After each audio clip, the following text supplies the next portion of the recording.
The age-old argument that video games causes people to commit violent acts in real life, we have heard it time and time again. That sort of concept really needs no introduction. Well, today, Call of Duty Warzone, one of the most popular battle royales in the world, is being blamed for something that happened exactly a month ago from today, and that is the unfortunate incident on February 19th, where a 9-year-old boy allegedly took the life of his 32-year-old father. It doesn't look like this 9-year-old's name is revealed right now to the public because he is a juvenile. He's protected under certain things, so of course I won't say his name. But right now this is an ongoing homicide investigation. Now, details from the case, which are now disclosed through an arrest warrant, suggest that Call of Duty Warzone may have influenced the choice of weapons and the specific methods used in the murder by the 9-year-old boy. So this case is a little different, a little weird. They're not just saying that the murder itself was influenced by violent video games. Rather, they are saying if you look at the specific way in which the murder took place and the specific weapons that were used, they are putting the blame on Call of Duty for this. They are saying that this 9-year-old boy was reflecting what he saw in the game. So Utah police are now identifying Warzone as a contributing factor to this homicide case. It's being reported that this 9-year-old played Call of Duty Warzone. He was familiar with it. Now, according to this report, this 9-year-old boy was described as having past behavioral issues, which I would say I'm sure probably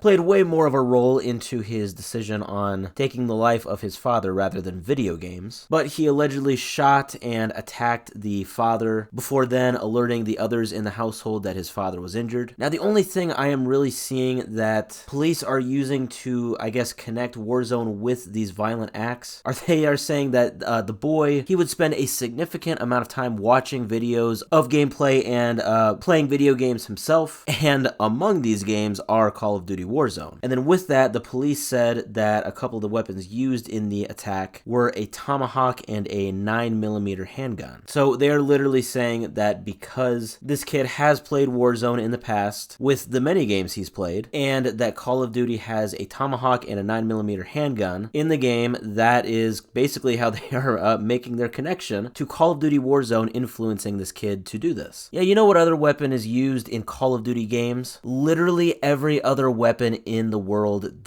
that exists. If you look at all the Call of Duty games, I mean, the catalog of weapons is huge. They literally had a nail gun a couple years ago in the game. A nail gun. The next time somebody gets injured by a nail gun, I want police to look into that person's gaming history, and if at one point that person has ever played Call of Duty, they should also blame Call of Duty for that as well. I mean, you get the point I'm making. That it is definitely a stretch, and it's a bit ridiculous if you ask me. Now, the arrest warrant is indicating that data from the boys' cell phones and electronic devices is now going to be further examined to basically understand and get a more clear picture of, I suppose, I don't know what his gaming habits were, and maybe this can more accurately reveal why he chose these weapons, which again, funny enough, they just kind of came to the conclusion already though, saying that it was influenced by Warzone. I mean, look, at the end of the day, absolutely no disrespect to anybody that is, affected by any type of homicide, anything crazy like this. Obviously, I wish nothing but the best for this family as they are going forward with this very complicated situation. I don't know, it's just a bit of an eye roller when you hear that people jump to a conclusion, especially police, and say that, hey, oh, this kid played a violent video game. There you go, there's your reasoning. When it's been proven time and time again that video games do not cause violence, but more serious issues with that person are a much higher indicator of violent behavior. Mental problems, for example, being a big one. I know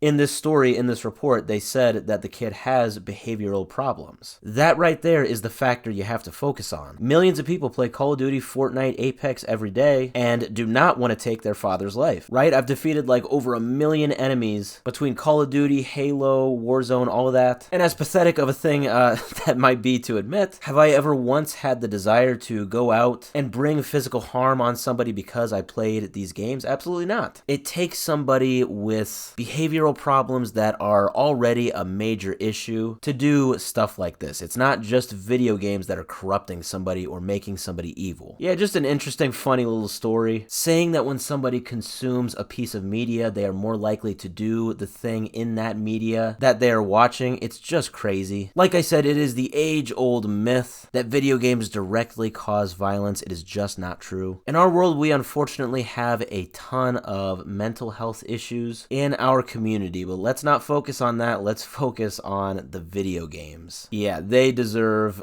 all of the blame. Let's go with that.